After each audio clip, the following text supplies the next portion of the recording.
We have survived from the events that have transpired from the city of sin, as things that happened in Las Vegas have definitely not stayed there, and we have reached the aftermath here with WWE's Backlash. Welcome to Simply Predicting. Welcome to the discussion. This is Backlash from St. Louis. Let's get into it. Hello, everybody, and welcome back once again. It's been a while, quite literally, if I'm being perfectly honest. Welcome back to Simply Predicting. You know what this is. I am, of course, the simple man of the simple brand, forever grateful for all things wrestling. Damn it. And my name's Noah Foster. With me, as always, are my friends in the Simply Predicting community. I have the Renegade Wrestling JJ Williams, my color analyst, and our WWE watch alongs, amongst other promotions and brands. One of our best friends and supporters here, one of the leaders of some of the leagues at times too, and also survived WrestleMania live experience again. One of the Dominik's Arlene. And it's great to have one of my horsemen of predictions back after such a period of time to see what he brings to the table tonight in Christopher Rotz. And thank you all for tuning in, whether live or on demand. Please like, subscribe, comment, tell a friend, subscribe especially to Rage of Wrestling. Shout out to Walter Cruz and Batty for Wrestling. Don't be a dickhead. The newest channel is, of course, part of the fans. We continue to try and grow the numbers of communities. And, of course, Europeans matter too. I will put them up in the comments as well. And if you want to dictate the conversation, PayPal the passions or Super Chat, as simple as that. If you're part of the WPL League, stay tuned for the forum. It will be live across all the comment feeds of my social medias once this stream concludes, some point in the morning after I get some sleep and create it. All right, now that I got the initial shows out of the way, as per usual, shorter than your friggin' sitting for our feature presentation in the movie theater, let's go ahead and give everyone's initial thoughts before we get into tonight's activities. First off, Chris, welcome back. It has been a while, my friend. How are you feeling about WWE Backlash? Hey, everybody. I am glad that I am back here on Simply Predicting. The last time I was on was the start of the road to WrestleMania, and that was the Royal Rumble. I'm getting ready for Backlash. We only have 5 matches. I feel this card is somewhat predictable, but hey, predictability isn't a bad thing in professional wrestling. We're all here just to enjoy it, and win or lose, we are here just to enjoy professional wrestling. Hope you guys all enjoy Backlash, and always say yeah to NoDQ.com. Bossman Aaron Riff approves as always, and it's good to have you, my friend. Of course, you participate in all the leagues. You're a great member of the No DQ Galaxy, and Emmanuel, you're freaking blowing it, man! I'm freaking talking like the freaking crab from Shark Tale, to be perfectly honest. Dadgummit. Nobody knows how to do anything right here. Anyway, all right, well, thank you for that, brother. That being said, he's always someone that I could depend on that is also reliable. He is the Renegade Wrestling, JJ Williams, in a new studio atmosphere that is slowly progressing. JJ, congrats on that continued progress, and it's good to have you back here once again. How you feeling about Backlash? I'm looking forward to it, man. I think it's going to be a good show. We've got some solid matches lined up, and just curious to see what everybody's thoughts are on this. Yeah, that's fair. And from one Dominguez to another, we got them both, folks. Buckle up. Oh, Lord. First off, Emmanuel, he says that as his tag name, but we all know that may not happen. But Emmanuel, how are you feeling about WWE Backlash? And I think your microphone's cracking. Unless you're doing popcorn. Yeah, you're Mr. Roboto. Okay, well, while he fixes that, let's go to the other Dominguez, because I know that her audio works fine. Arlene, good to see you once again. You and Emmanuel both survived Las Vegas. How are you feeling about Backlash? I think it's gonna be interesting. We were talking about before my brother joined in, how we're gonna make this go 3 hours, Mano, because no one wants it to be short predictions, and we don't want that to happen because he already said that he wants a short prediction. So we're gonna do the contrary because it's opposite day. So- Opposite day. Opposite day, they say. Bloody hell. Here comes the nightmare of the moderated friggin' madness I deal with on a perspective basis. Like he deals with the shenanigans once a daggone week. Damn it. Well, still appreciate you regardless. The things I do for friends. All right. Well, fair enough. Emmanuel, did you get your microphone fixed? Say something now or forever hold your peace. Think so. Can you hear me now? Yes, there we go. Okay. Now go ahead and talk about how you feel about Backlash. Good Yeah. grief. Because my headphones, it's supposed to be wireless microphone, but I guess it goes off. So Apparently. yeah. Anyways, about to say I give it a 6 out of 10 for pay-per-view wise. The card it is what it is. Like I hope people don't complain. This should have been like a Monday Night Raw type of scenario. Because most of the matches we already saw in a Monday Night Raw, like Penta versus Dominik Mysterio, and yet we're seeing this on a pay-per-view. So it's like one of those things we might get it great matches on the card, but on a long haul is one of those things where is this going to go for Money in the Bank and SummerSlam? Yeah, I mean, again, what does Backlash lead to? It's the aftermath of WrestleMania. It's the cause of the fact of what's to come during the summer of WWE. So I think that's well said. But that being said, now we got everyone's thoughts. Without further ado, to the predicting panelists, professional wrestling fans and friends, the predicting community, and other casual, first-time, and continued following viewers too. Let's get right into it. So, yep, this is WWE Backlash. Once again, it is the aftermath after this year's WrestleMania. WrestleMania 41 that emanated from Las Vegas. We, of course, are home in the Viper, Randy Orton. That's why you see all the snakes all over the place. And boy, is venom going to be spilled by several people here, apparently, according to some attitudes here. And yes, we have 5 matches on tap. And again, folks, you can watch along with us when we do our live watch along this Saturday. It'll, of course, be on the Peacock. But note it is on Saturday, not Sunday. Thank Christ. Saturday night, I believe it's 7 p.m. Eastern Standard Time. So adjust your clocks accordingly and be along with us for the ride if you want a blind conduit into WWE or you're too cheap to watch Peacock even with the advertising because fuck advertisements. All right, so let's go ahead and get right into this. For those that don't know, I start off with a match that's undercard, and since practically everything here is a championship, but we only got 4 people that want to try and make this a living nightmare for me. Fudge it.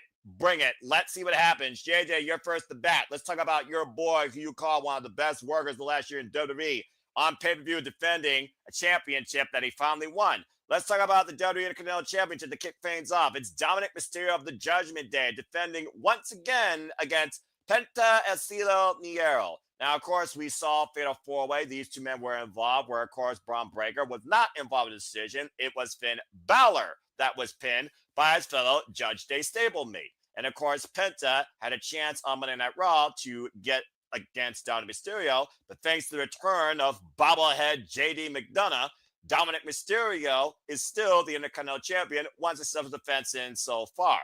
That being said, Judgment Day might be upon us sooner rather than later for one particular member if things don't work out here, or maybe even if they do.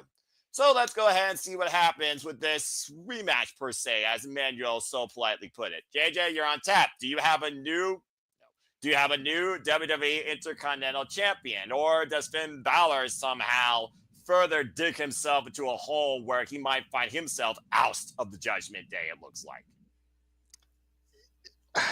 I love me some Penta.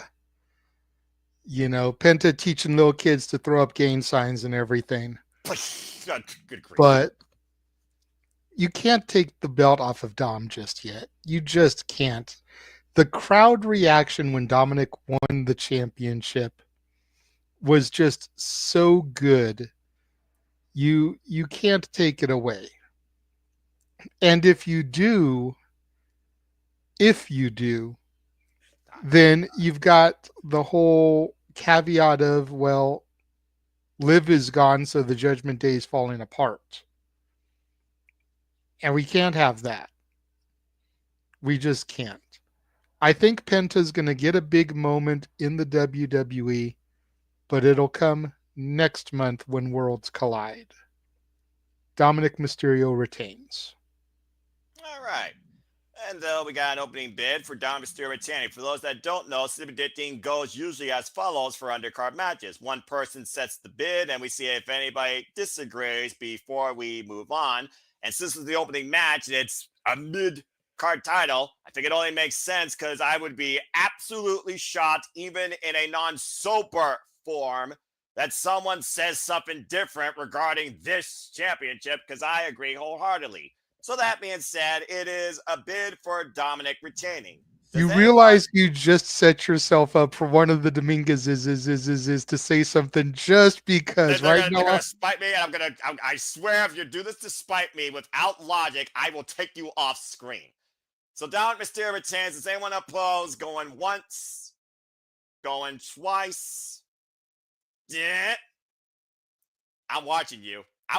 You're the mischief maker. I'm watching you. All right. That was easy enough. Very good. Okay.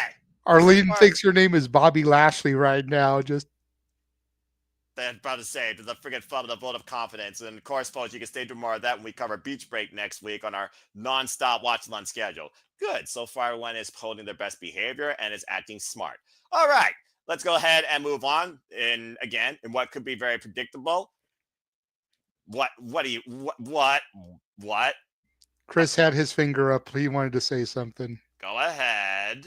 Well, we all agree that Dom's going to win. I have Dom winning and retaining the Intercontinental Championship. And with the whole entire Dom and Finn Balor stuff, we have to think about what was going on backstage on Monday night when Finn Balor had a conversation with Roxanne Perez. So is that going to happen down the road? We just have to find out and see, because I truly believe during the summer that Finn Balor is going to probably be the one to turn on Dom, and it's most likely going to set up Dom versus Finn Balor at SummerSlam for the Intercontinental Championship.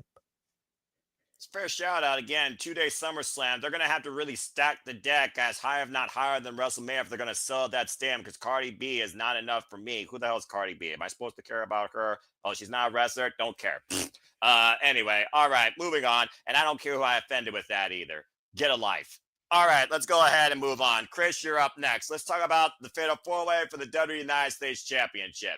It is, of course, the current champion, the Samoan werewolf, Jacob Fatu, defending against the McIntyre, Damian Priest, and, say it with me, L.A. Knight.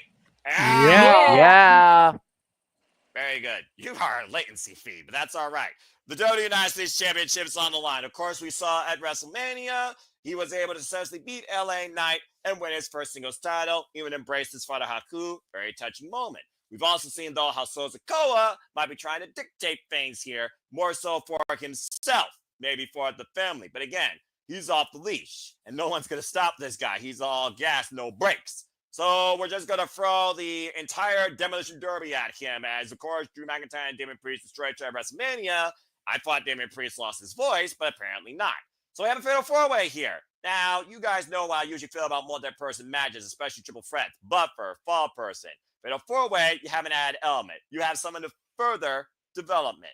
Now, is it further development for the champion or for a rivalry within this, considering there literally is a rivalry within this? Grizzly Rods, you're on the ball for this. Do you have a new WWE United States champion? What's your prediction? Well, I'm going to tell you this. I feel this Fatal 4-Way match for the United States Championship, I feel it's going to steal the show on Saturday night. I personally believe this is going to steal the show. We got Jacob Fatu. He deserved to be the United States Championship. He deserves it. He's credible. He's talented on the mic. He's a werewolf. LA Knight, he had his time with the United States Championship. I feel it's time for him to maybe go up the ladder and maybe challenge for a world championship down the road. Damian Priest, I feel he's in this match just to take the fall. So Damian Priest is going to be the fall guy in this match. Drew McIntyre, I don't see him winning this whatsoever. I feel that with the reports going out that Drew McIntyre is set to go on a world championship picture down the road. I feel that Drew McIntyre is going to go for a world champion, possibly during the summer or the fall of 2025. So I have Jacob Fatu retaining. The fall person's going to be Damian Priest. Is other members of the bloodline going to be there, like Solo Sikoa, or maybe the impending return of Tonga Lola we haven't seen in a very long time.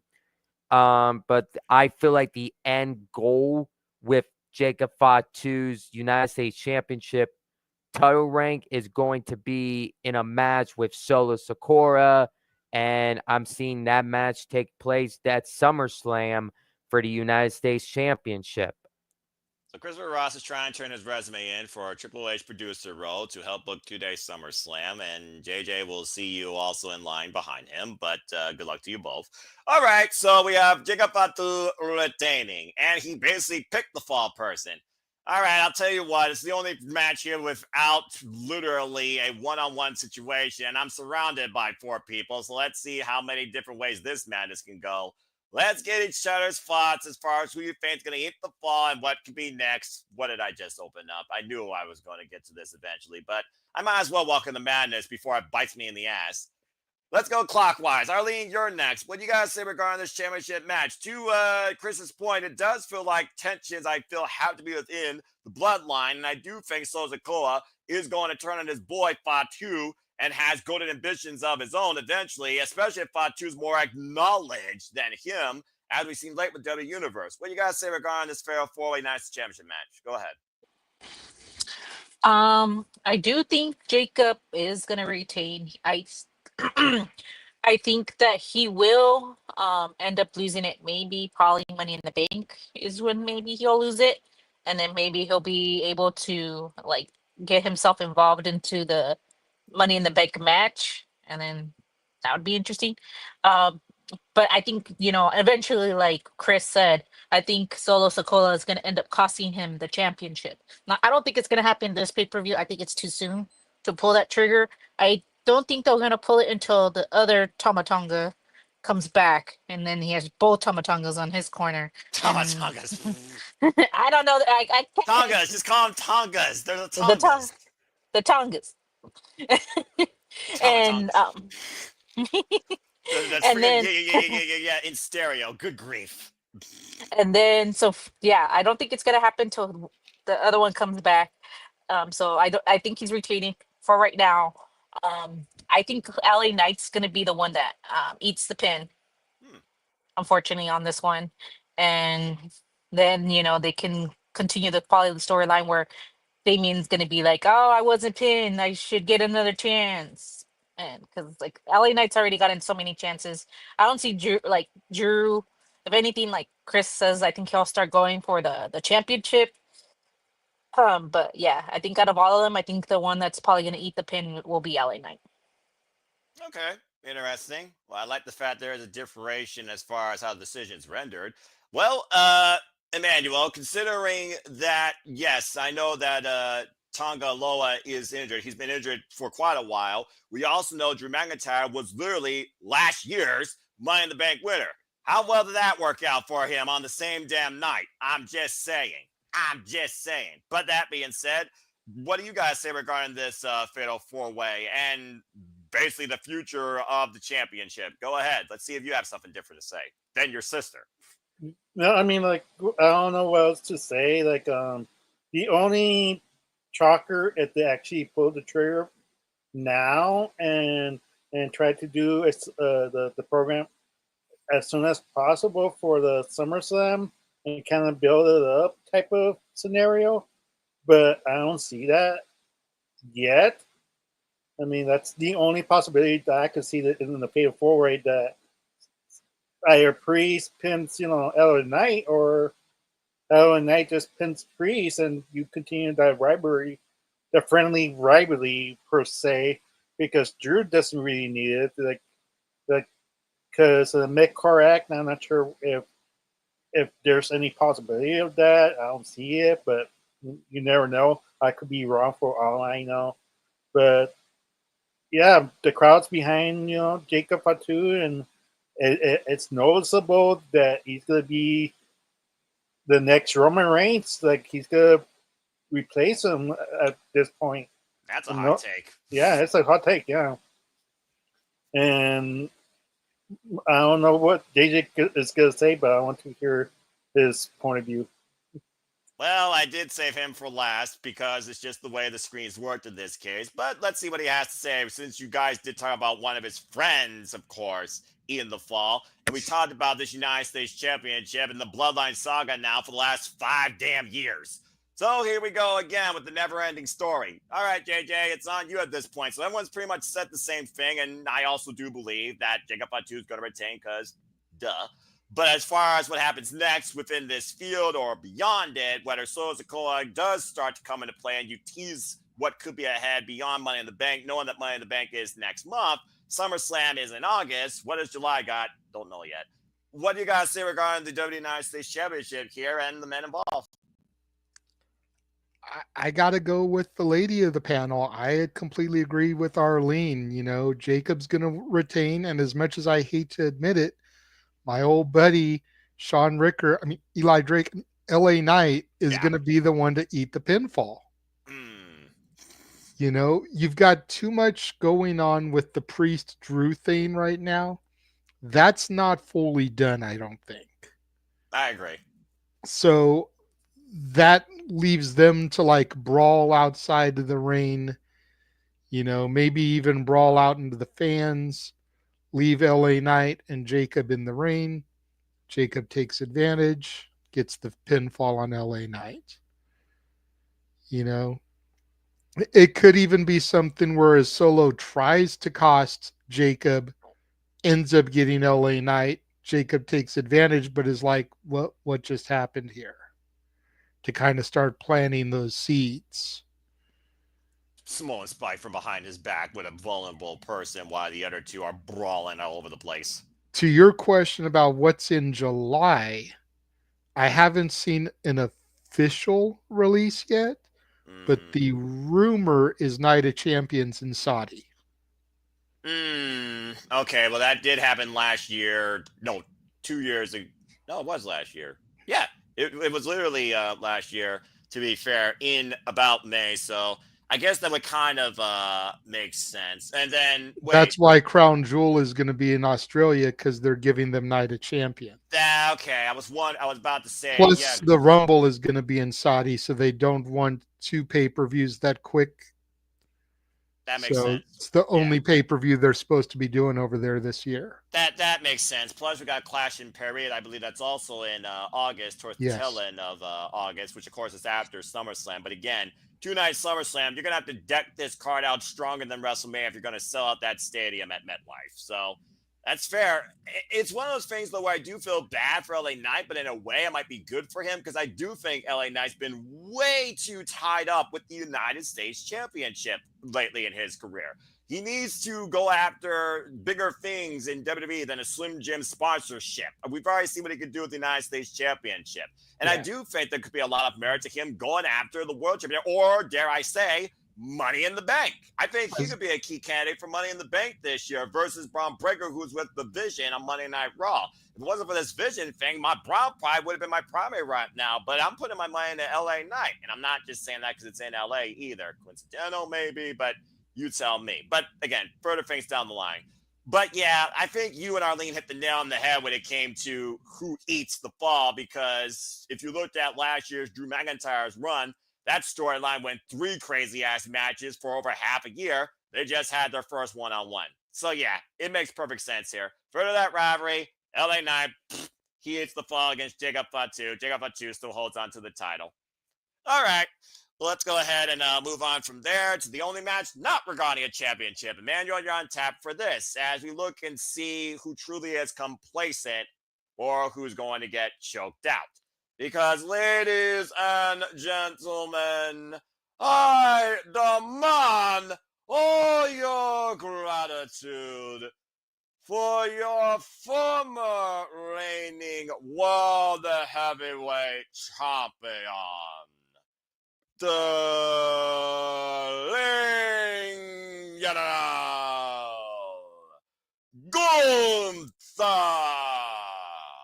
going one-on-one for the first time ever against Pat McAfee. And of course, this is his first match since losing at WrestleMania via submission. But ever since, the commentators actually got a personality and enjoyed having fun and basically told their opinion, Gunther hasn't stand it. If it wasn't for Pat, I think Michael Cole would not be on the commentary booth right now, if I'm being perfectly honest. So we got a grudge match here. So this certainly might be unique, to say the least, considering the last time we saw Pat McAfee in the ring. Anyone remember? Yeah, been a while. But also, the last time he was bottom of the ring, he won.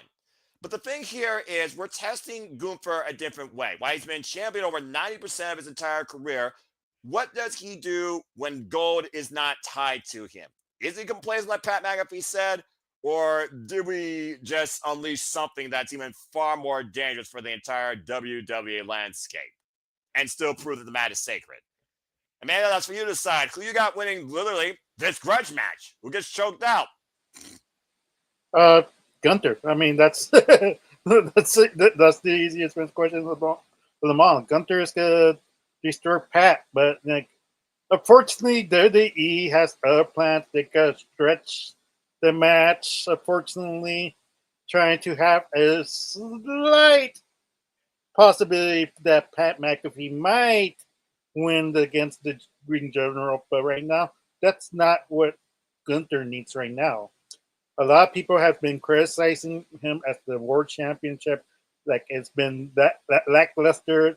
He doesn't have the killer instinct that he used to have for the NXT or UK in the past. It's like one of those things like, this match needs to be short and sweet. Pat McAfee just, gets destroyed, gets bloodied.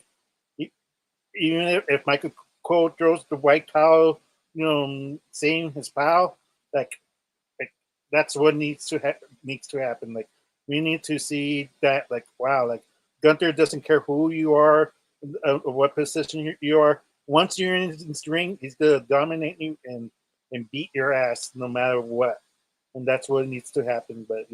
But that's my prediction.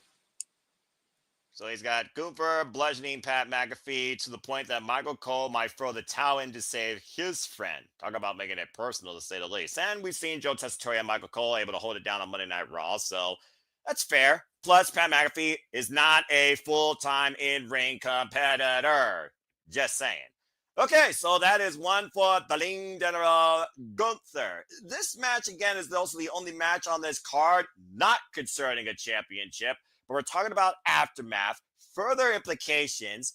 It does lend some food for thought when it comes to Gunther's future regarding WWE championships, or something even more.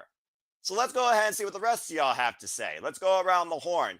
And this time we will start again, as I say, clockwise. JJ is already thinking, stewing, cooking, plotting, booking. Insert adjective here or verb. You be the judge. JJ, what do you guys say regarding what might be the most unique match on this card? And it's not even for a title.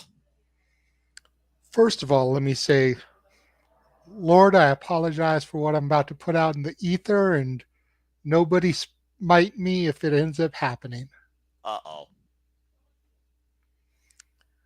Noah, what if Goldberg comes out and helps Pat McAfee get the victory here? Oh, God! There's been a lot of talk going around about Goldberg having one more match to retire. Goldberg's a former football player, just like Pat McAfee. Goldberg and Gunther already teased some shit. In Atlanta, Georgia, not too far away from St. Louis, Missouri. Fuck me. Continue. So what if this match is being used as a way to set up Goldberg versus Gunther at SummerSlam? 2-night SummerSlam, first time ever. Need a huge marquee gimmick match to help sell tickets.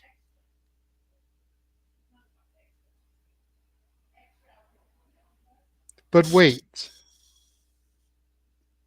we also, you did a grand introduction to set this match up. Where's Kaiser been? Ever since that fallout feud with Penta, he's been MIA. And there's another man who's been out on injury for quite a while. Last I heard has been training at the Performance Center for a potential return. I almost wonder if he could make his return here in this match. You might know him. I think he's called the Mad Dragon. Ilya Dragunov, I mean, one of the Gooper's greatest rivals, but also but wait, you're not trying to recreate Imperium, are you? Let me cook for a second, Noah. You love it when I do this. And you've given me the floor to do it, so I'm going to throw this out here. Ilya's coming back from injury. Vinci was released in the last round of cuts. Kaiser's been kind of floundering without a tag partner. Yes. So you put Kaiser and Dragunov together. Now you've got another tag team to go after the tag titles. Okay? It also gives Dragunov someone to bounce off of, just to kind of test the waters on his return before throwing him back in their full-blown singles. Okay? So you let Kaiser and Dragunov cook as a tag team until SummerSlam. At SummerSlam, you have Dragunov turn on Kaiser, leaving Imperium because he's always better as a babyface. You do Kaiser versus Dragunov so that you can get to Dragunov and Gunther again. So now you've just booked that part, but I keep coming back to Goldberg. And you could do it where Gunther makes short work after McAfee, and then you have Kaiser come back, and then you see Dragunov, and everybody thinks Dragunov's coming to make the save, and he joins them, and then here comes Goldberg to wreck some shit. But what if Goldberg's involvement helps McAfee get the victory, further sending Gunther down the spiral, which just makes him even more unhinged, more psychotic? He lost the Intercontinental Championship a year ago to Sami Zayn. Then he loses the World Heavyweight title to Jey Uso. Then he loses to Pat fucking McAfee, who's not even a goddamn wrestler. That screams WWE booking. That screams WWE fucking booking.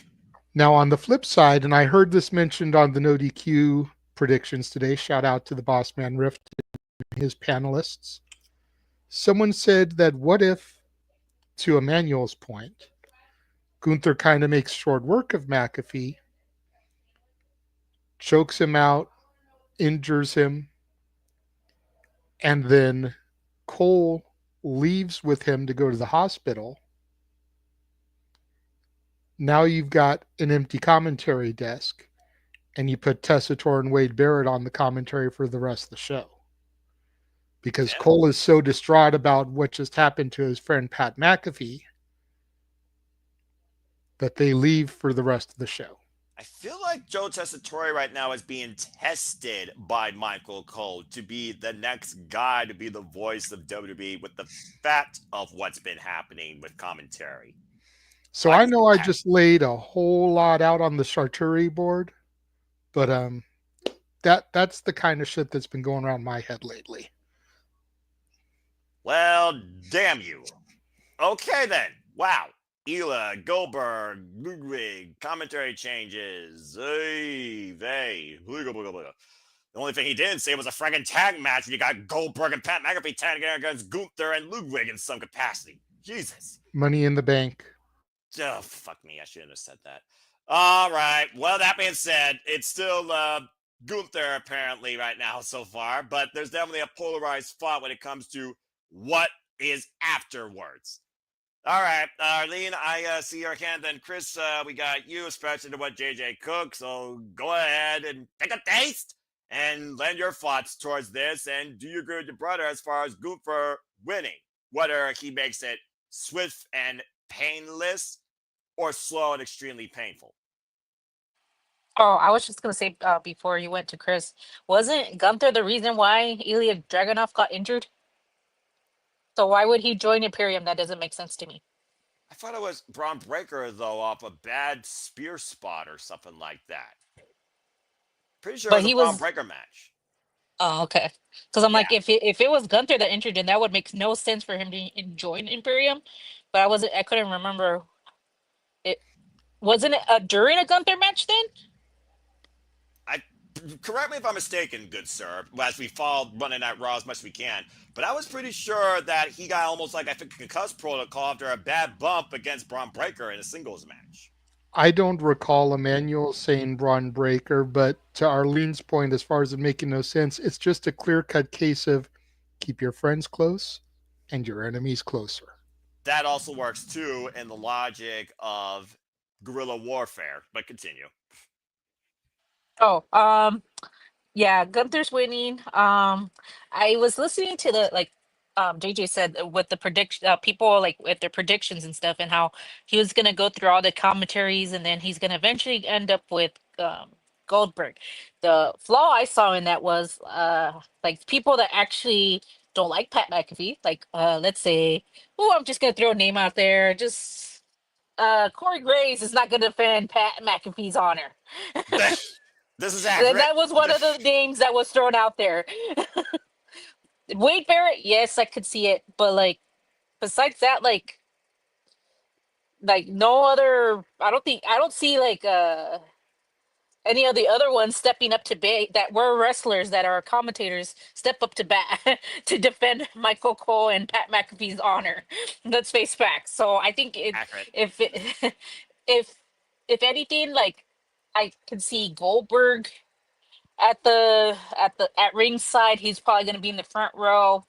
He's going to choke out Pat McAfee, and then he's going to walk out to Goldberg. I mean, and start something. All I have to say is that if they're going to have this match between Goldberg and Gunther, Goldberg better not win, because the first person you're going to hear ranting on Twitter, Facebook, Instagram is me, because Goldberg should not be winning over Gunther. I said Accurate! it, and I meant it. Freaking accurate! You want to get me on a rant? I'm gonna call that shit. I'll get the no, not going So, there if anything, if Fine. freaking Goldberg wins, he should Fine. not deserve to win. I get this is his last match, but he. I don't give a fuck if it's Oldberg's last match because he couldn't freaking pull the touchdown in his last game in the NFL. Let me talk to you. The last time that old fart freaking ruined a current WWE superstar's career, ripped my damn mouth apart before dental surgery. You want to know who that was against? The freaking Fiend Bray Wyatt in Country fucking Redacted. If I see that shit happen in this so-called claim modern era change of WWE, fuck this company to infinity. Anyway, continue. And that was basically it. That it's gonna lead to Gunther versus Goldberg. I don't think Goldberg's gonna get involved unless Gunther messes with him. Otherwise, I see no point. I don't think he's that close to Pat McAfee and Michael Cole to say, "Oh, I'm gonna defend him." He has to mess with Goldberg in some way for him to get Goldberg's reaction. Besides talking about his family, I say Gunther touches him and Goldberg doesn't like it, and that's how you start off the thingy. But I don't see him getting involved in trying to defend this because I honestly don't think anyone, and no offense, like the reason why Michael Cole has lasted so long was because he was a Vince McMahon guy. Well, there is that too. He's not Plus, that great. He's He- the only one that actually handled that mentality. God bless him, despite the fact he's a booze bag. I mean, the only other thing I'm going to say is, hey, if Gunther chokes out Goldberg's son to make it more personal, go for it. But by the way, I did look it up. Dragunov's knee injury, torn ACL, took place during a match against his rival, Gunther, for the World Heavyweight Championship back in January on a house show. So you were right. Again. All right, man, I see your hand. Then we'll go to Chris, and I'm fine. Go ahead, Amanda. What do you got further to say? I was about to say, if Goldberg does win, man, WWE is really trying to ruin wrestling for everybody. Ruin, change, depends who you ask. For me, yeah, it ruins it. Okay. Hey, Jeff. All right. Let's go ahead. You forgot to change your avatar, man. All right, Chris, go ahead and wrap this thing up. I think pretty much everyone here basically said Gunther, but gave food for thought on what could be next. Could be next, basically, for put that thing down. Could be next, basically, for the free. Oh, bloody hell! I'm surrounded by idiots. Could be next for the ring generals. Do you have anything further, not repetitive, that you want to say regarding this, and who do you have winning in the end? Well, you did a good job introducing Gunther, so congratulations to you. I have Gunther winning this match. Yeah, you guys talked about Goldberg showing up. If he would to show up, it would be after like the match, because I just feel like Michael Cole is going to throw in the towel on Saturday, and that is how Gunther is going to win this match. And personally, they would not have Gunther lose back-to-back matches in WWE. They would not have that happen. So Gunther's going to win, and this is going to lead into Gunther and Goldberg at SummerSlam. As long as he freaking chokes Goldberg on, I don't see him on my screen again in the ring. All right, I'll probably, be at least suffice. So something good has to happen in WWE this year for me. I'm just saying something. All right. Anyway, Something. Something. damn it! Hoisted by my own petard. All right. Anyway, we're all said, Gunther and Pat McAfee. You're a brave soul, but you're foolish, and I'm sure all of Canada is going to be very happy to see you choked out. All right, let's go ahead and move on to our semi-main, and how fitting, the only women's match on the card. The lady gets to start. Let's talk about the WWE Women's Intercontinental Championship as Lyra Valkyria defends the gold against what was once her idol, her friend, now her enemy, and looking to keep her in second. I pray to God she does. The man, Becky Lynch. Straight up, business has picked up, if you ask the man. Becky Lynch returned at WrestleMania and, of course, was there with Lyra Valkyria to win a moment, as we had Lyra 2 belts. And, of course, they beat the Judgment Day for all that was worth. Less than 24 hours. Because 24 hours later, they lost them back as Liv took the champion into oblivion, and Becky turned on Lyra, blaming Lyra for that. And we also learned that Becky, it was her all along that attacked Bayley. Why Bayley's been MIA. Crying shame. So that being said, we now have these two going one-on-one again. But this time is for Becky to make further history already as a Grand Slam champion. While she is not the first in the Continental, she very well could be the second or still hold second. That's what Lyra wants to prove more than anything else. And also the fact that Lyra made Lyra. Becky did not make her, despite the fact that everyone still thinks that Lyra's biggest moment in her career was winning the NXT Women's Championship from Becky Lynch. Jury's still out on that if you followed like Valkyrie for as long as I did in NXT UK. Black and red for life. Okay, Arlene. So far, we haven't had title changes, and so far, we pretty much gone with the status quo. So here we fucking go. What do you guys say regarding the WWE Women's Intercontinental Championship? Do you have a new champion? There, sorry, there will be no title changes. Lyra retains with Bailey helping her. This leads Bailey versus Becky. Probably Money in the Bank. But yeah, I don't see it like I don't think Becky and Bailey need the championship. It's a big match on its own by itself, so I don't think it needs a title. Becky doesn't need the title, honestly, either. So she doesn't need the IC title. She's too good for that. I mean, it sounds bad the way I'm gonna say it. Like she's too good for that title. She's not a mid carder. She's a main carder. So the fact, why would they give it to her? I know they're trying to establish that championship, but this title was meant to build someone to become a main Carter championship in the future. And Becky's already been there. So give it to a Roxanne or give it to someone else like Lash Legend if she just get called up. You know, someone like that that's one like that you're trying to build up as the next star. Don't give it to someone that's already a star. I know, like I said, you're trying to build this championship, but it's like Becky doesn't need it. I'm sorry. That's just my opinion. Whether I piss people off because I said that, I'm sorry. This is just how I feel. Thank you. First off, I love you for that because I agree. Because literally, Becky doesn't need the title.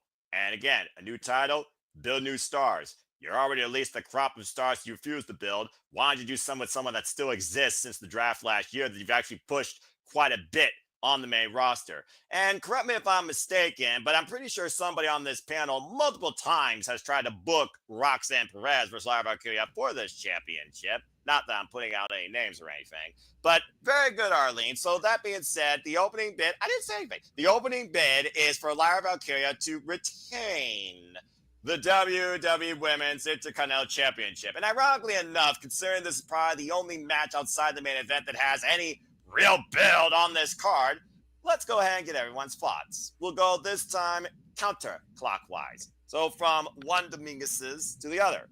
Emmanuel, do you agree with your sister? Do you have Lyra retaining, or does Becky once again put her underneath her in her own opinion? Brother. Well, if people in the internet wrestling community doesn't want Becky Hogan, quote unquote, to win the title, then you have to predict Lyra Valkyria. She's the future of the WWE. Yes, we've seen Becky lose to Lyra. I think personally it has helped her feel like a bigger star than it is. I know people have been crapping about, Lyra not being a big enough star, and her higher reign has been like okay at best. That her promos need practice, but I disagree. Like I like Lyra. Like she's been trying her best to stand out from the rest of the. She's been the most effective draft call since last year from NXT. Yeah, exactly. And trying to be a different woman from the others, separate her from the other woman. And just the fact that if Becky wins it, like, I'm not sure why she would want to be in mid-card act.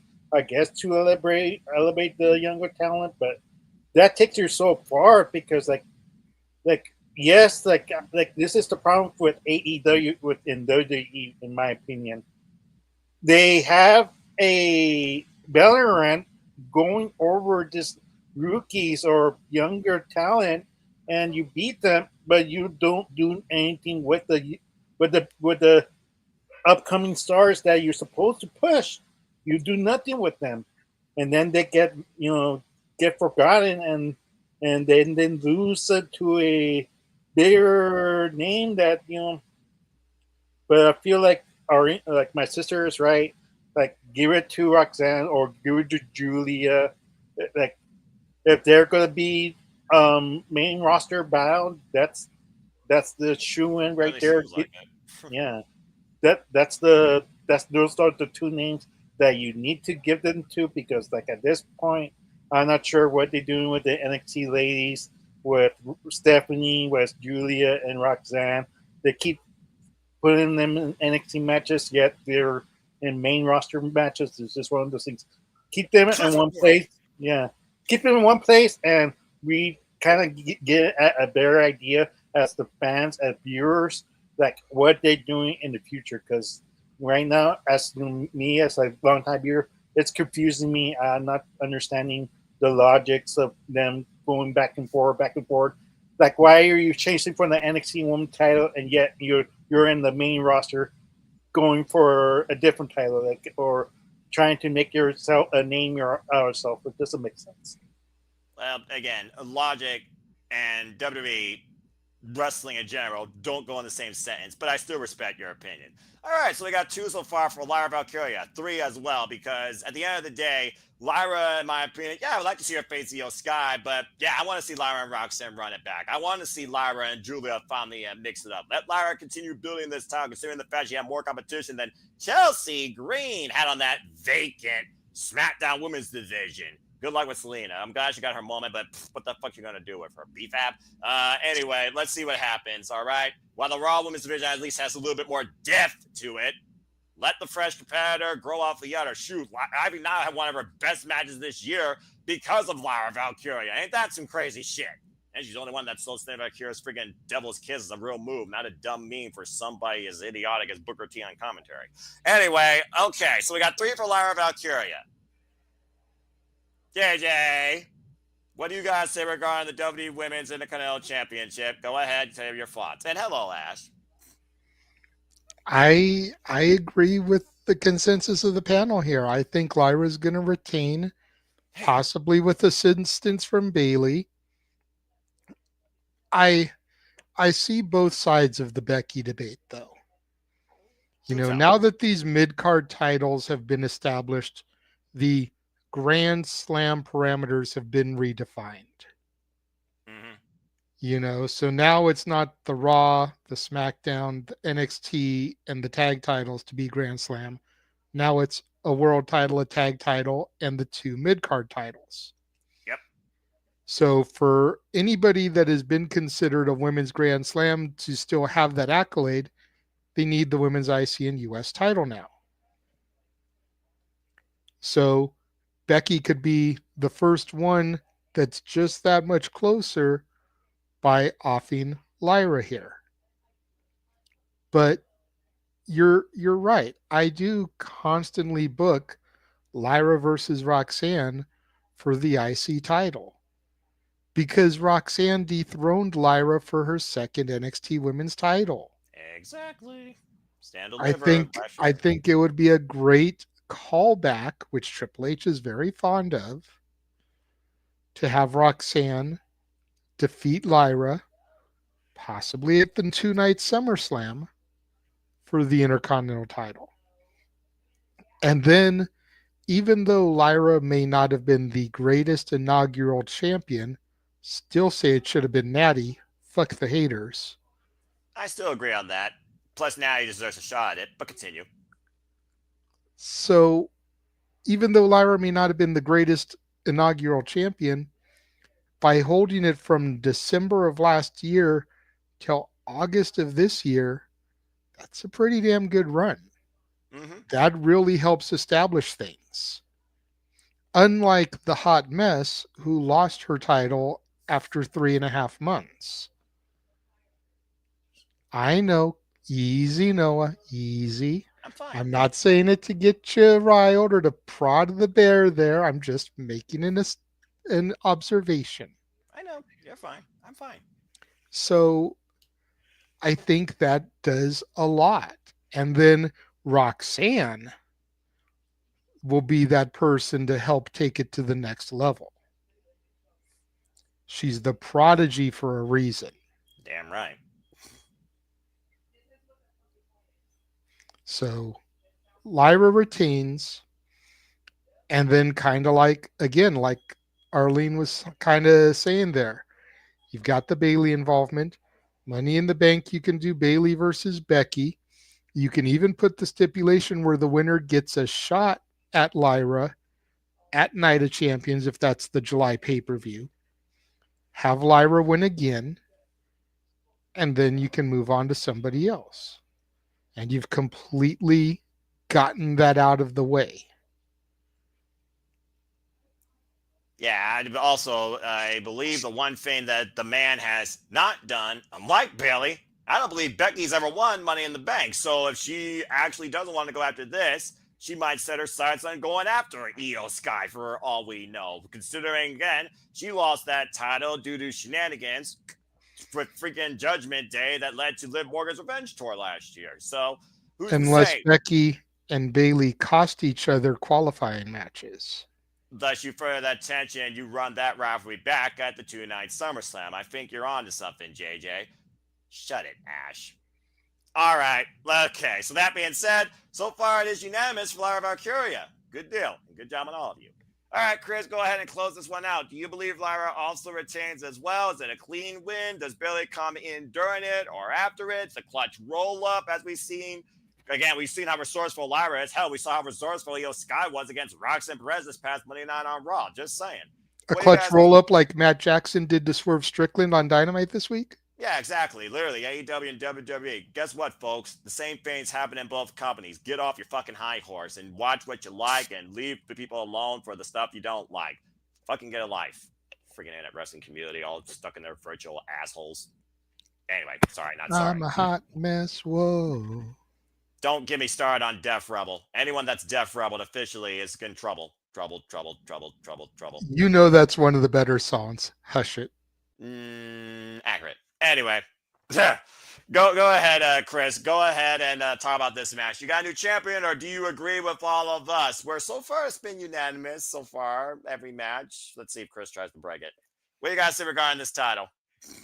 I'm breaking the darn thing right You now. fucker! You motherfucker! And here's why. Here's why I'm going with Becky Lynch's, because Lyra, she had her time as the first inaugural Women's Intercontinental Champion. And personally, I was shocked when they gave it to Lyra. Who they should have put it on was now released WWE superstar Dakota Kai. Dakota Kai That wasn't should another have one people wanted. should have been the first champion, not Natalie Neidhart, for crying out loud. Which one So still has a job, Chris? Oh, Jesus. Natalia does. You have a point.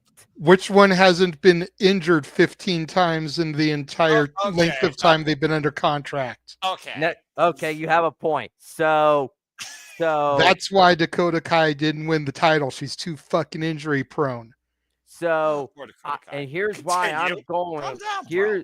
Here's why I'm going with Becky Lynch, is because Lyra had her time, and with the whole she attacked Bailey thing, I feel Bailey will probably return somewhere down the road, maybe at Money in the Bank, or we all totally forgot.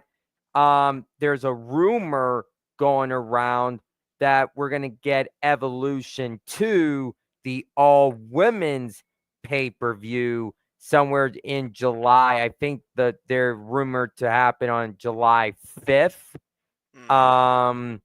in Connecticut. So you could do Becky and Bailey for the Women's Intercontinental Championship at the Evolution pay-per-view. Or if you want to save Bailey's return, maybe during the road to SummerSlam, you could do Becky and Bailey. But I would also like to add Lyra into this, and you can make it a triple threat feud out of Becky, Bailey, and Lyra for the Women's Intercontinental Championship. So that's where I'm seeing things go. And Becky, she's going to get the championship. She's going to make history. So, yeah, I'm breaking this right now. Becky Lynch is going to be the new Women's Intercontinental Champion this Saturday at Backlash. Well, I guess the whole world can't be on United Front 100% of the time, even on Simply Predicting on a show where it might be the easiest 5 points you ever made. Damn it, Chris. But fair enough. I respect your opinion. Okay, JJ, before we move on to our main event, I do see your hand and I acknowledge you, my friend. What do you have to say further regarding this and not the whole Natty Kai inaugural championship debate? So my question to Chris is, once Becky Hogan wins the championship, does she call for the guy at ringside to toss her some real American beers and Stone Cold toast in the middle of the ring? Oh, Jesus. No. I think Becky's more of a Guinness person also, to be fair, but that's a whole different conversation. I'm going off of the whole Becky Hogan comment. Yeah. She'll have her toast with some real American beer, brother, because that's a sponsor. I've heard about that. Y'all on the internet are fucking nuts, and the people that are conspiring this, let alone Becky Lynch, are also fucking nuts. Good grief. Okay. I'm going to stick to Mountain Dew, and Arlene, I see your hand up too. What do you guys say regarding this? And let me just go ahead and say 12%. Anyway, go ahead, Arlene. What do you guys say regarding this match any further? Jesus Christ. Yeah, that's how you piss off more fans. If she drinks beer, that's how she got pregnant the first time. Remember, she drank beers with Stone Cold Steve Austin. Then she got pregnant, and then she had to give up the title after just winning it. Remember, she just had won it and she had to give it away because she got pregnant. Yeah, that's how you piss off more fans. She drinks beer again, she gets pregnant again, she has to give up the title. I want to see how many people are going to be pissed at Becky because she had to give up the She title because she drinks got pregnant again. She drinks beer and then got pregnant. I don't Win the think that's how title that works. so that she can elevate it, drink real American beer, get pregnant, surrender the title. Then the belt is back in irrelevancy. It's as cursed as the tag titles. I thought JJ was trying to make another shirt that ended in repeat, but okay. Thank you. Shush! That got it. Oh my gosh, y'all are nuts. At least the And by the way, congratulations to El Grande Americano for becoming the Speed Champion. Justice for Chad. I mean, Chad should have been in that match. It's not. What are you talking about, Noah? It's El Grande Americano. Chad Gable was not in the match. I don't know what you're talking about. Why do you keep saying Chad Gable's El Grande Americano? I don't see the resemblance. It's just like El Renegado de la Lucha Libre. Like, he looks nothing like me. I don't speak Spanish. It's freaking Ezekiel. I can barely order taquitos at a Mexican restaurant. I'm gonna avoid Cinco de Mayo for the rest of my life after this shit. And were you waiting for Ezekiel and Elias to come out during the Battle Royal after Elijah had his entrance? No, because I'm not going here with this. What, Emmanuel? Fuck. Just to specify with the beer drinking, it was that night when she drank beer. She was so drunk that Seth even said that she said it's time to knock me up. That's when she decided to become a mom. That's the story. So True story. That Seth thanks Steve Austin to this day about It's in him her having book. a girl. Yeah, It's in her It's true. book. Buy it. Read it. I wasn't making that up. She actually did get pregnant because of Steve Austin. Steve Austin was the reason why they had a baby. Oh my gosh, this is crazy. Okay, well, now you know, folks. Go read that book if you want. And the Speed title is so fucking irrelevant. It's a speedometer on a freaking cheap-ass leather strap. It means jack shit. He is freaking jack. Noah, what title is more irrelevant, the Speed Championship or the Women's Tag Titles? The women's tag titles are fucking on Raw. If that means anything, even if they're worn on a freaking shelf. Ugh. Ugh, fucking hell. They're both irrelevant. Okay, I'm gonna freaking lose my shit here. I've already lost my shit. I knew they were gonna do this. I knew it. I forget Americano every time. Americano. Fucking hell. Gracias. I wonder how much the El Grande Americano mask is going for. Oh, fuck me. You know, Chad Gable's such a good person, rooting for him, having his shirt, getting his name out there. Good for Chad Gable for sponsoring, El Grande Americano. All the other wrestlers should learn from Chad Gable and bring up this new wrestler and stuff. Dude, just imagine if he's double booked on June 7th. You have El Grande Americano on When Worlds Collide and then El Grande Americano in the Money in the Bank ladder match. I pray to God. Noah might have to call El Grande Americano twice in the same day. I'm going to literally lose my shit. And what if El Grande Americano wins the Money in the Bank ladder match?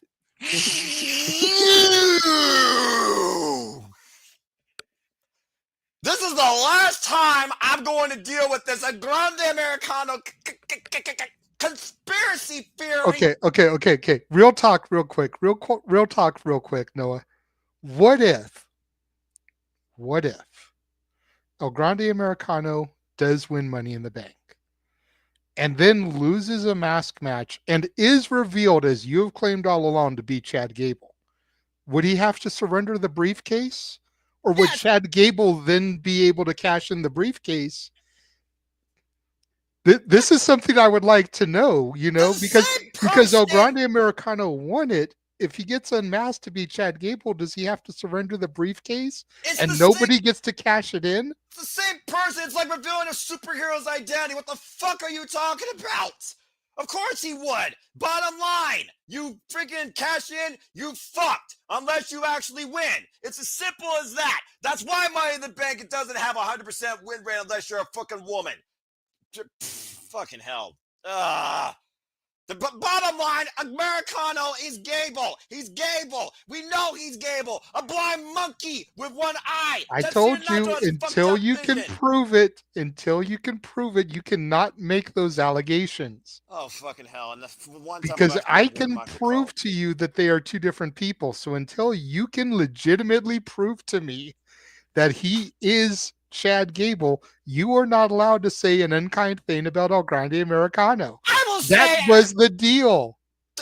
I will say every unkind thing under the freaking sun about WWE, Americano, Chad Gable, women's tag titles that I want, because this is America. Freedom of speech is a thing, and damn it, this is my show, and I will fuck this thing into oblivion if I want to. That being said, that's the last time we bring up Americano. So that being said, after that wild tangent, hope everyone enjoyed that and got your blood pressure up as much as I did when you're drunk or sober. Please like, subscribe, comment, tell a friend. This is the madness I endure on these panels, whether WWE, AEW, TNA, ROH, or fucking NXT. But let's go ahead and move on to our main event. And it is a beautiful madness there, Noah.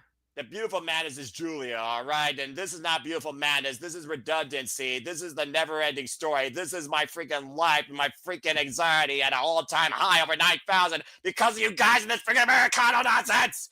But that being said, let's go ahead and talk about this for the last time. And guess what, Chris? You lucked out. You're first on this. One last time, it's John Cena as the final countdown on Wrestling as We Know It reaches its death note at the end of the year in December, unless the Viper Randy Orton seizes the championship from the last real champion.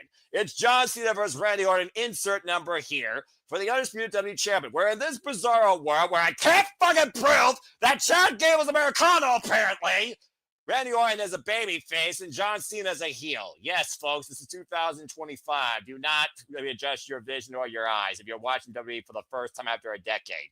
John Cena is a heel. Randy Orton is the babyface. We're in Randy Orton's hometown for the Undisputed WWE Championship. It is one last time.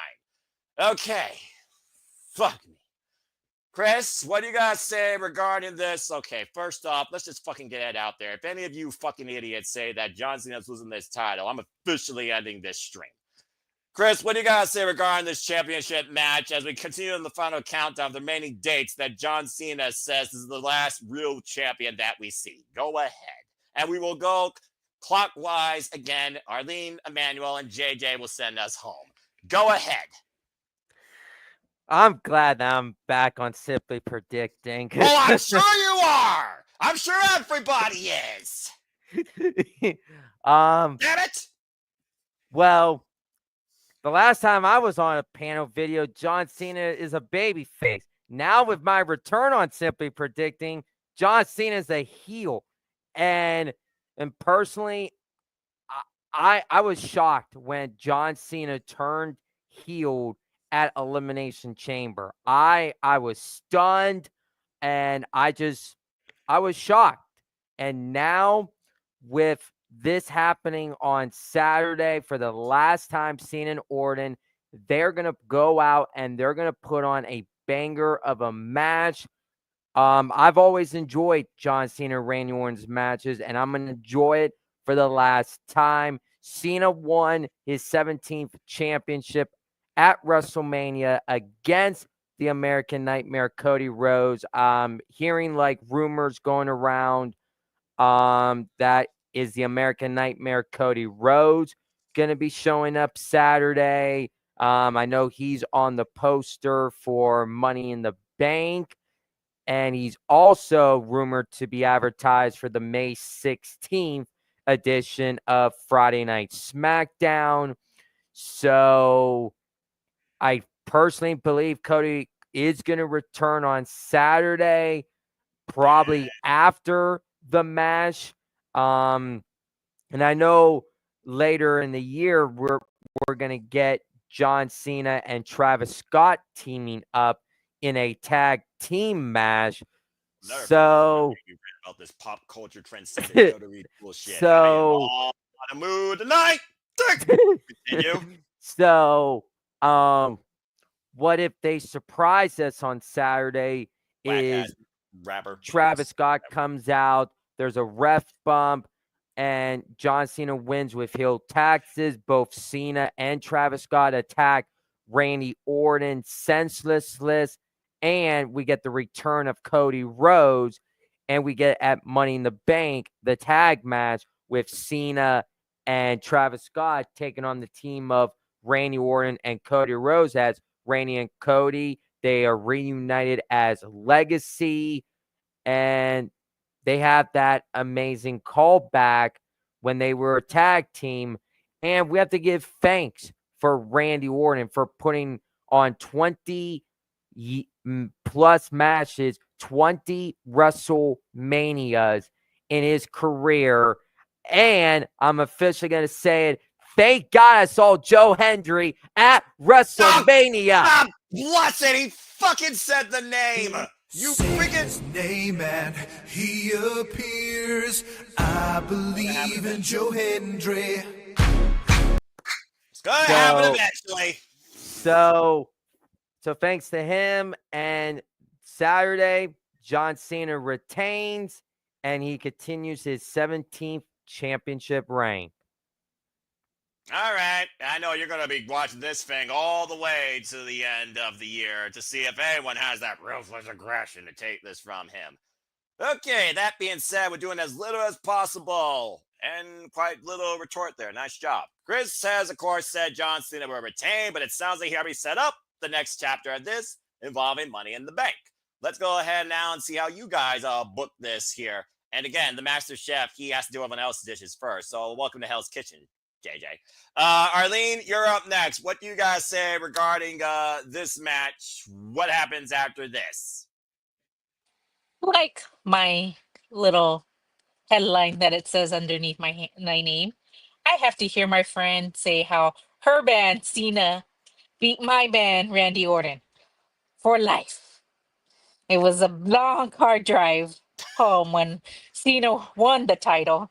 We got to meet Cena. Really nice guy, by the way. He was not in character. He was like actually being John Cena. But yeah, but he was a very nice guy and everything like that.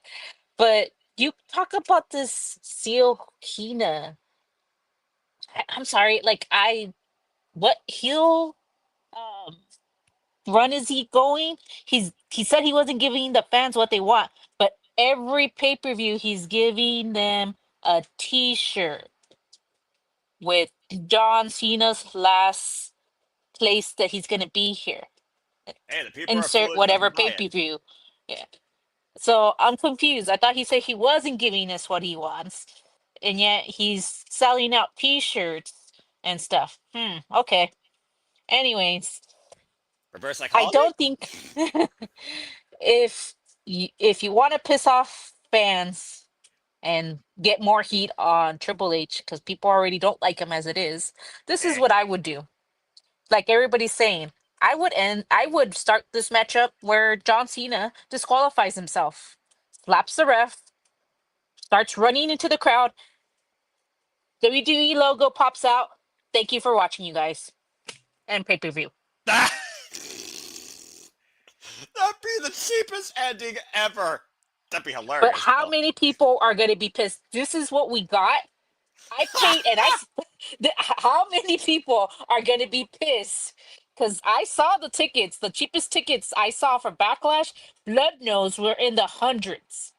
That don't surprise me. I paid this much for Blood Nose just so that the match could end like that? This is what we get? You get your money's worth. Exactly. So it's like, if John Cena really wants to get that heel run, I would end the pay-per-view like that. I would talk to Triple H and be like, no interference, no nothing. I slap him, I start running off, and he goes up in the ramparts where it's all the other fans, and he's blowing Randy Orton a kiss just like CM Punk. Ending credits, and I get that this is how you end it. Like, is this how we're gonna end it, with just a disqualification? WWE logo pops up and the pay-per-view. I don't think Cody. I don't think Cody's not going to show up till the end of the year. I don't see him showing up till probably November. A lot of people are like, because supposedly he was supposed to show up last week in May, but now they're saying no, now this May. I think they're going to hold off on Cody until maybe November, October, November. He's not going to come back. Okay. And as for where this leads John Cena, maybe like since it's Survivor Series is going to be in Chicago, CM Punk is going to be next on the list. And how we get to CM Punk, I'm not sure yet. Maybe like CM Punk plays like this is what the guy does. Fans pay, like maybe he'll talk shit about John Cena about how he basically pissed on fans, like making them like fans came to see a match and this is what they got was just nothing, like no interference, no match at all, in Randy Orton's town, and like this is how you end it. Like come on, like why don't you face off me? And I think that's how you're probably gonna end up building with CM Punk, is where he basically talks shit about how John Cena chose to win this match, and Randy Orton's probably gonna get even more pissed. I love my man. I want him to win. JJ, you If y'all can haven't figured out book. by now, do you realize, the folks, that Arlene is a Randy Orton fan? I am.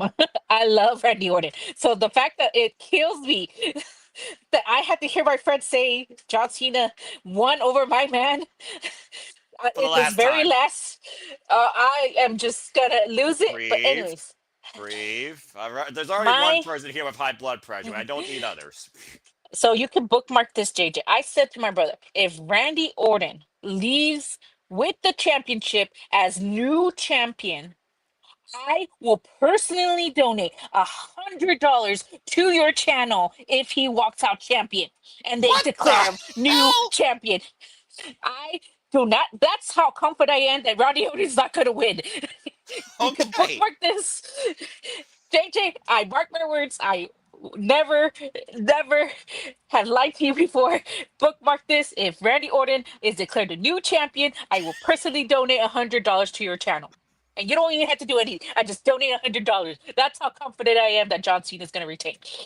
Shall I just say the word that I usually say for JJ? Quote unquote. Noted. And that being said, that is Arlene's retort on this match, where 99.999% she is going with logic, if you could believe that, for a WWE match that John Cena will retain. But there is something deep down in her soul, 0.001%, that believes Randy Orton can actually win for the last time and become a 15-time world champion. And Emmanuel, I don't need to say anything to you because the name implies enough. I plead the fifth. The 2002 to 2016 crap all over again. And every year there was a different shirt too. So actually, he's not wrong. Now you just get a different shirt at every date. Tick, tock, tick, tock. The dates count down. Okay, so that being said, we know what both these wonderful friends are going to go, of course, siblings are going to go with, so I don't need to go to Emmanuel, because again, for those that don't know, Arlene might be the biggest Randy Orton fan here. This gentleman is the biggest John Cena hater fan we have here, and we're going to leave that alone. All right, JJ, it's time for you to bring it home, and I'll just simply say this. John Cena leaves with the gold. JJ, what do you got to say regarding this, and where the hell does it go from here, in your opinion? And did somebody beat you to the punch, unlike Walter Cruz? And again, shout out to the Rage of Wrestling, Walter Cruz. Please subscribe, folks, to my friends. Again, subscribe, Rage of Wrestling, Walter, your fucking graphic. Take care, brother. Okay, JJ, bring this thing home. What you got to say regarding this last time, John Cena, Randy Orton? First of all, let me say how hurt I am the fact that Arlene is making that declaration knowing damn well it's not going to happen. Because I could use that, but karaoke is a week away, so.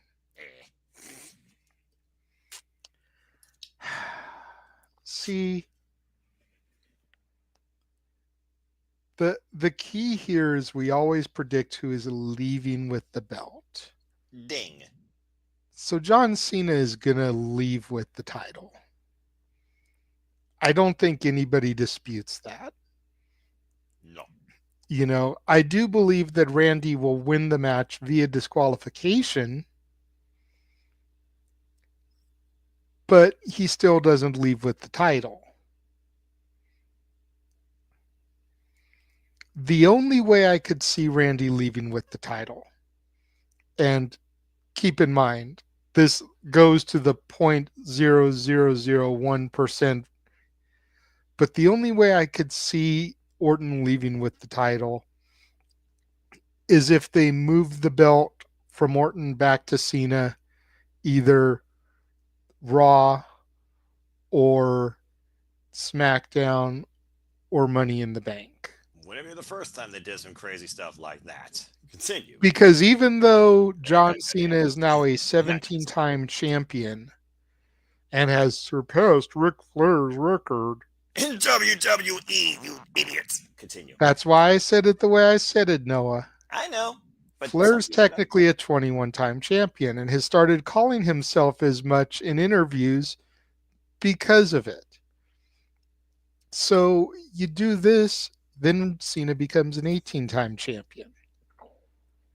Then he becomes a 19, then a 20, then a 21, then a 22 by the time it's run.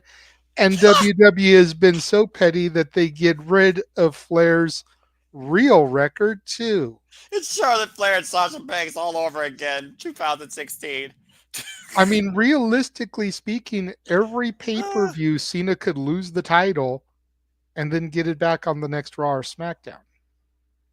This is accurate based on the number of dates, actually. So, how petty does WWE want to be?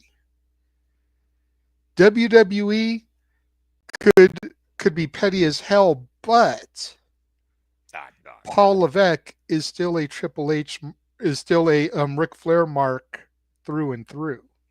So would he want to do that to Nate, all things considering? Or could Triple H get pressured from the powers that be to do that? Because Cena said he wanted to be 17 so he could shake the hand of the person that gets 18. But what if he actually gets to 22 and completely eliminates Flair's real record too? Oh, Lord. And Charles saying, why do I put that in the universe? I hear you snickering. It's just something we've got to think about as a potential that could happen, knowing how petty WWE likes to be. And he does have over 20 plus dates left, so it's entirely possible he could do that. Now, personally, I wouldn't book it that way. Me neither. I would book Cena to run all the way through and lose it on his last date via Money in the Bank cash-in. Have him fight whoever he's going to fight on the final date, win, and everyone think he's taking the belt home like he said, and hit Mr. Money in the Bank's music, whoever it is. Be a hell of a way to bring in the new year. I mean, 2006, New Year's Revolution, it was literally John Cena's undoing after a freaking fight inside the chamber. So it'd be very poetic. That would be a telling. The end of Cena's first reign, yep. The end of Cena's final reign. Long. And you have Cena watching the entrance ramp for someone to come down, and they come from behind through the crowd. Or Triple H comes out there and tries to acknowledge him and pulls the freaking... There's always a plan B out of nowhere. Where he does let's not run too many Vince-isms. Yeah, that's fair. Because Vince came out to declare that the briefcase was being cashed in when Edge cashed it in for the first time. The plan B was executed at Money in the Bank 2011. You know, let's not do too many Vince-isms. I could see Triple H still coming out, though, applauding him and then giving him a subtle suck it, saying F you, goodbye, and then bam, there's your attack from behind. But I see what you mean. That's the way I would book it, but it's always a possibility that they could be that petty to try to eliminate Flair's real record too.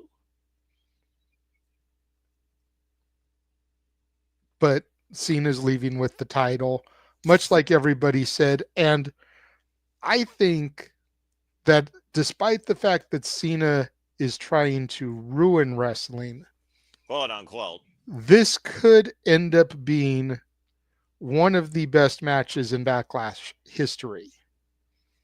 As 21 years ago, the man from St. Louis had what I deem as the best match in Backlash history against Cactus Jack. Bang bang.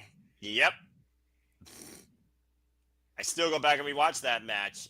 Again, it's one of my all-time favorites. You see, even the lamest name B, C, D level PLE shows as you know them still had one match you could be like, that match is going to stand the testament of this show's name because of what it did. And that match was definitely, definitively one of those in Backlash. All right. Well, that being said, John Cena hater. All right. John Cena hater. Not me. I'm kidding. Emmanuel, go ahead and how fitting. We're going to let the man actually get some words in because he pleased the fit, but now he wants to say something. So this should be interesting. So, Emmanuel, it's your favorite. What do you guys say regarding John Cena defending the WWE Championship against Randy Orton, the man that you literally saw and are going to see this Saturday in St. Louis, Missouri? I just gotta say two things. Okay. John Cena, you've been ring wrestling since your United States run. Which one? Which one? The first one. Well, it's the first one. I don't know if I'd go that far. Hang on. This is my personal opinion. Fair enough. I can see why you like them. I'm a Cena hater too, or at least I was for a very long time. But even during his first U.S. title run, I wasn't a hater. Yeah. I started being a hater when he moved from SmackDown to Raw after winning his first title. Yeah. That's when I started becoming a Cena hater. Yeah. But for me, like I never got the rapper gimmick. For me, I'm like thinking to myself, who is this Eminem wannabe trying to be gangster? All this shit, man. Try and get your own gimmick, man. Jesus Christ. Second of all, like I said, he's been wrestling since he got on my TV on TV. Like after a while, we moved to the main title, and like I could sort of like all you hear is the things like that. After a while, like haunts Emmanuel's dreams. Yeah, it haunts my dreams. Like for a whole year, I needed to see that crap. Defeating Umaga, the hottest heel, and he buried him. And people complain like about Travis Scott, like. Hello, McFly. If you don't get that reference, it's from Back to the Future. But and trust me, there's a certain gentleman not here and another gentleman to the side of me that definitely respect you for that reference. And this guy, when he was Once a Wee Lad, saw a movie about it. So okay. We get it. Okay. Cena said he's gonna ruin wrestling. People crap on Travis Scott and didn't get rocked. What's the first thing he said? He's gonna ruin wrestling. Guess what? He ruined WrestleMania for you guys. That's the Cena heel turn. I didn't think about it that way, but actually, that kind of makes a lot of sense. Like people are crapping the main event of this WrestleMania, but they don't see the hindsight. He just ruined WrestleMania main event for you. Congratulations, John Cena. You did the impossible. That so many people did not see that. They don't see that. They want something else. And he encompasses with it. And that's the only approval I can give John Cena as a hater, that he actually gave that. And people needs to start to realize, just like my sister said, I wouldn't be surprised if in the beginning of the match, he just, does something to disqualify himself. He just walks away. And the pay-per-view. He doesn't need to prove anything. He already defeated Randy Orton already once. Why does he need to prove it again in his hometown? Again. Just to, get the same results again. For me, it's going to prolong it. It's going to be a Money in the Bank rematch. this time no disqualifications, like there's like a stipulation match, and that's where we're gonna get. I mean, hey, fair enough. I guess. I mean, it's their freaking, 79th encounter somehow with each other. Thank you, Stat Boy Mikey, for that. Okay, wow. I'm not sure what to say following that. Besides the fact that, regardless, we all say John Cena's with the goal. But it does then thought, though, when I do figure the fact that we haven't seen Cody Rhodes since he said, I'm sorry, boarded his bus, been no high nor tail or any word from him. It almost makes me wonder when he came back from the dead, like he, quoted like Superman, for example, went all black with his hair, got the better of Brody Lee and the dog collar match and won back the TNT championship. Could Cody Rhodes be John Cena's undoing? And would the people accept that? And would that be what causes Cody to go heel? Do you get heel versus heel, heel back to back heel champions? Or do you get Cody the way that he's been, again, Triple H's boy? It is one of those things where I do think Cody Rhodes will play part in John Cena's last run, but I don't think he needs to take the title back. But I think the John Cena, Randy Orton, Cody Rhodes, Travis Scott dynamic, it lends a lot. I mean, we got Cardi B hosting SummerSlam. Who the fuck cares about that? So, I mean, hey, I wouldn't mind seeing Randy Orton punt that rapper. Almost said a bad word. Hey, I'm black. I can kind of say that. Anyway. Sorry, not sorry. I wouldn't mind seeing Randy Orton putting that man's head off. Just saying. But yeah, it's just one of those things where it's like, you know the result, but is the aftermath going to be memorable? Is the tease going to be memorable? Is the backlash from Backlash going to be memorable and cause people to tune in to Monday Night Raw or Friday Night SmackDown, where literally SmackDown has only one match here? Just saying. It might as well be a Raw PLE. But yeah, it lends some food for thought. But yeah, John Cena ain't losing this title. There's no way. He's got 20 some odd dates left. He's not losing the championship. And CM Punk calling him and The Rock bald frauds, but dealing with the Vision on Monday Night Raw, you kind of can leave CM Punk out of the equation right now. If you're going to name somebody to take John Cena next for the title to challenge or save wrestling, it's going to be somebody from SmackDown, in my opinion. Because right now, John Cena, he's SmackDown's boy. So, yeah.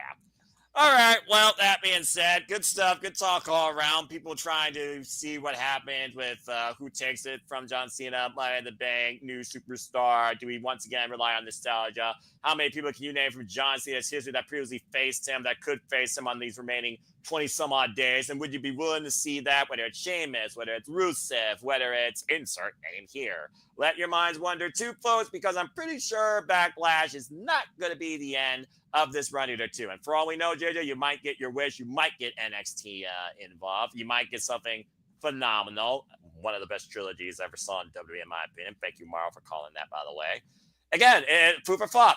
So we'll see what happens soon enough. But great job, everybody. Again, folks, like your predictions, your final thoughts, your fantasy book going to be known below. What motivates you, besides this possibly too, considering history's being made in NXT Battleground, as we know. Spoiler alert for those that didn't watch NXT. Beep, beep, beep, beep.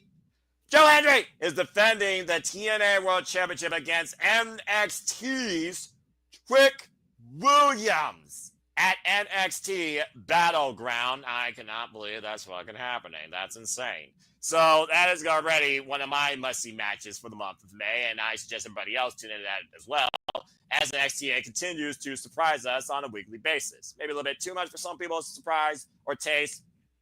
Go along with it. But yeah, that's all I got to say for now regarding Backlash. So thank you all for tuning in. Before we conclude and bid you all fine adieu, let's go around, get some final thoughts and some shields here too. Chris, hope you have fun back here on Super Predicting. I'm sure we'll see you down the road, as they say, and hopefully it won't be to piss me off. But it was a pleasure, young man. Where can people find and connect with you? It's been a pleasure, Noah, and everybody, for allowing me to return tonight here on Simply Predicting. I had an amazing time. Where you guys can all find me at is on my Instagram, CMROTZ_1316. Thanking Roman Reigns for giving us 1,316 days of the greatest world championship reign in the modern era. You guys could find me on my X account, CRots24. That 24 is for the late, great Kobe Bryant. Mamba. And my Facebook account is Christopher Ross. I had a great time here tonight. Always say yeah to NoDQ.com. Yeah, appreciate you, brother. Get some rest if you have to be just do. Always a pleasure having you on Sleep Predicting. You're always welcome anytime. Say hi to the other horsemen if you see them on the MWL Roundtable. All right. Well, that being said, JJ, again, we're going to be busy. We're busy nonstop. We're back up and running because after our what felt like a 2-week hiatus, the watch-alongs are here in full force. Thank you, Chris. So we'll go ahead and let you, of course, close this thing out with hyping up what's ahead this weekend and what's to come. Let's go ahead and hear from the Dominguez first. We always appreciate them. And yes, Arlene, you're still leading right now over your brother. And stay tuned, folks. The WWE and NXT Prediction League leaderboards. I didn't say everybody NXT yet. They will be up there and they will be out after this weekend on my social medias. Maybe I'll even do a cement stance and highlight, like go through like a PowerPoint here like I did previously too. Again, things been busy with life and everything, so I haven't been up to date lately with social media plus, but thank you for those that have been wondering, and thank you for those that continue to follow along in the fun with the prediction leagues and our watch alongs and content too, including these two. Arlene, any last thoughts you have, and where can people connect and find you? It's a shame that Chris left because I was gonna tell him, for shame. Didn't Cena just say he retired that belt? That belt no longer exists. He can't mention Roman Reigns' run because that title's dead. John Cena said he retired that belt, so it no longer exists. So I Oh don't know boy, why she's he's just bringing trying to up a start championship everybody. that no longer exists. I'm just trying to correct Chris because John Cena said that title no longer exists because he killed it. So I'm just saying that The, he ju- should bring it up. the jury is still out. I mean, again, what is the WWE Championship versus the WWE Universal versus the WWE Undisputed versus the WWE insert 250 different name conventions here? Again, what is WWE? That's a book in itself waiting to be written. But go ahead and continue and close out your friggin' plugs. And second of all, I don't know why JJ's hating. I can't help myself for being Oh no. almost always Oh correct when it no. comes Here to we go. NXT predictions. He can pout all he wants. I'm just saying he can't hate for me simply being right most of the time. I'm just saying. And we don't even know where I'm at. You're getting mad over something you don't know yet. So calm down. Cálmate. As we No say, Espanol. which just means calm down in Spanish. But anyways, you can Oh find me Lord. on Facebook and Instagram. I might not know a lot about NXT, but my record from last year shows I know at least a little bit. I'm just saying. Anyways, and that's all I have to say. Oh Lord, Arlene, we love you, but you really know how to raise someone's ire. Just Yeah. like I do with you, Noah. Well, hey, there's a reason why we coexist on this virtual plane known as Simply Predicting and the Simply Reliable Studios, now and forever, as long as the business keeps going, despite John Cena trying to stop it as we know it. Emmanuel, anything further you want to say, and where can people connect and find you? I mean, Manny Dominguez on Facebook. I have 2 Facebook accounts because, like I said in the past, yeah, I have two accounts. Like EDM7324 at Instagram. Oh gosh. I got EDM734 at the X because I reactivated one day and I haven't used it yet. But if you want to add me if you would like. But the Trick Williams, Miss Joe Hendrick will tell a lot the future of the industry if TNA is going to get bought by WWE or not. Because the Trick Williams ones, that's a huge indicator that WWE might consider buying TNA, and that's why they had to unload some of the superstars because they need the money for those contracts to hit and sign them and etc. It's not like they got more than enough as it is between Evolve and NXT, but that's a whole different conversation. When there's day and age of the business, you have way more freaking quality developing at such a young age prior to the age of 18 where the quantity and the quality does not match up to what the business can actually maintain and pay for, apparently, on the grandest stages. Go figure. Anyway, thank you for that, Emmanuel. And I think he still has his arms crossed, by the way. Charles Arlene really ticked him off. Again, folks, you'll see officially the Prediction League board. No, I see he's fine, folks. You'll see officially those Prediction League leaderboards after this weekend concludes for WWE, NXT, AEW, TNA, and ROH hasn't started yet because Supercard of Honor is until July, apparently. There honestly might be only 2 shows this year for that. So who knows? But hey, all wrestling matters at the end of the day. Enjoy what you love. And you stop it. You stop it. You stop it. Damn it. But I do agree. Subscribe to Rage of Wrestling. Walter Cruz, we love you too, brother. And soon enough, we'll level up with the gaming content as well. All right. Well, JJ, again, we're always in this thing through it all, no matter what. And I know that you got stuff going on for you too. So much in and out of course, what we do here on YouTube. But go ahead and tell where the people can find you. And good Lord, man, you're freaking graphic. Even with the fact she's not in WWE anymore, you still haven't changed a bit. You can find me on Instagram, the Renegade JJ Williams, YouTube Casa D18 Studios. Subscribe. XROWJJ Williams and Casa D18 Studio. Subscribe. Singular, not plural. Casa D18 Studio is where you'll usually find me hosting the spaces or participating in the spaces on X. We got a lot of stuff in store. New Japan Resurgence watch along tomorrow. I believe that's going to be you and James on that one. Oh, okay. Only because I have no way to see it. So, well, I'm home, I'd be able to participate, but I have no in to see it. So, well, here's the thing. Hi, Jeff. The services are getting smarter to us. For those that don't know, the only way you can watch Resurgence is purchasing it through njpwworld.com. You don't even have to be a subscriber. You have to purchase it, and it's one device, literally, for a watch. So if anyone's going to watch it besides me, y'all got to purchase yourself. Fair enough. Continue. So there's that. There's obviously Backlash on Saturday. Shenanigans on Saturday. Nothing on Sunday. Thank Christ. Jesus. And then go into the rest of the week. Unfortunately, I won't be there for Backlash. That'll be you and James as well, unless Walter's back. I don't know his status when he's returning. Right. So that'll be you and James for Backlash. Okay. Just saw the schedule get posted, and I have to work for Battleground also. Damn it. Damn it. So that's Battleground and Double or Nothing the same day. Hopefully we'll have enough on our team where we can do the double coverage. Otherwise, you got to pick which one we're going to do. Don't make me choose. Freaking Matrix pill, red pill, blue pill. How dare you? Fair enough.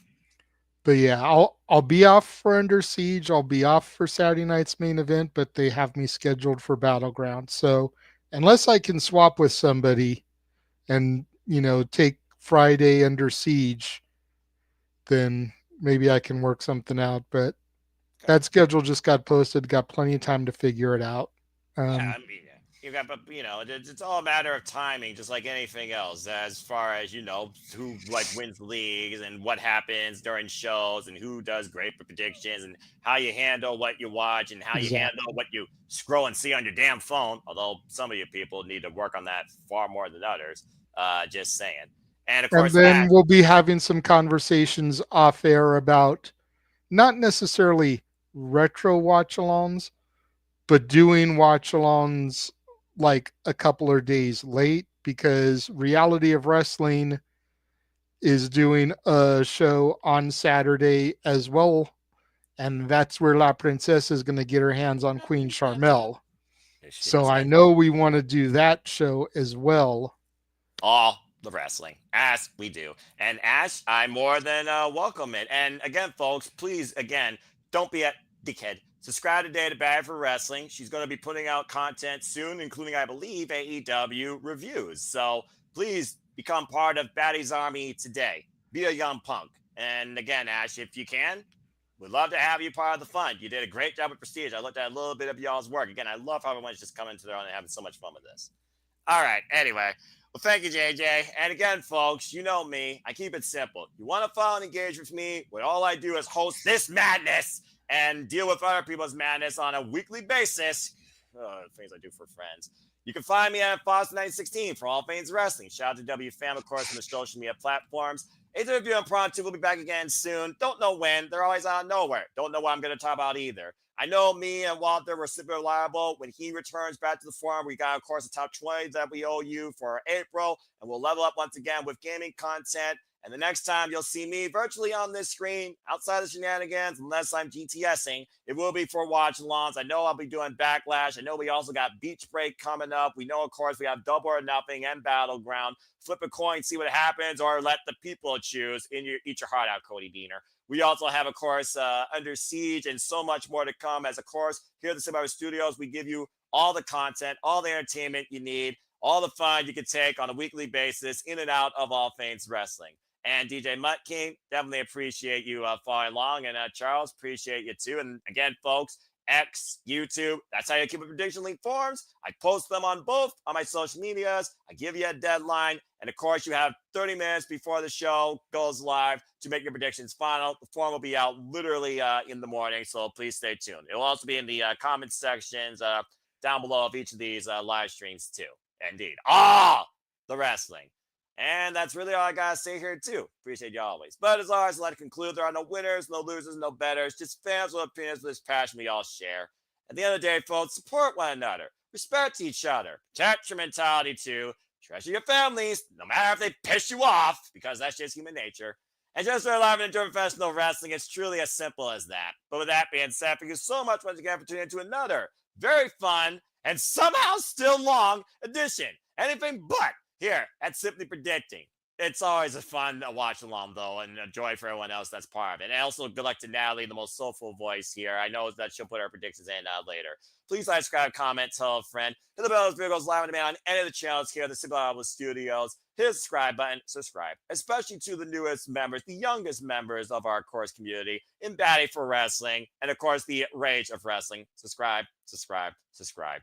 I assure you, our creative content is not letting up anytime soon, nor our passion, our rants, our thoughts that should be right, and I stand by them.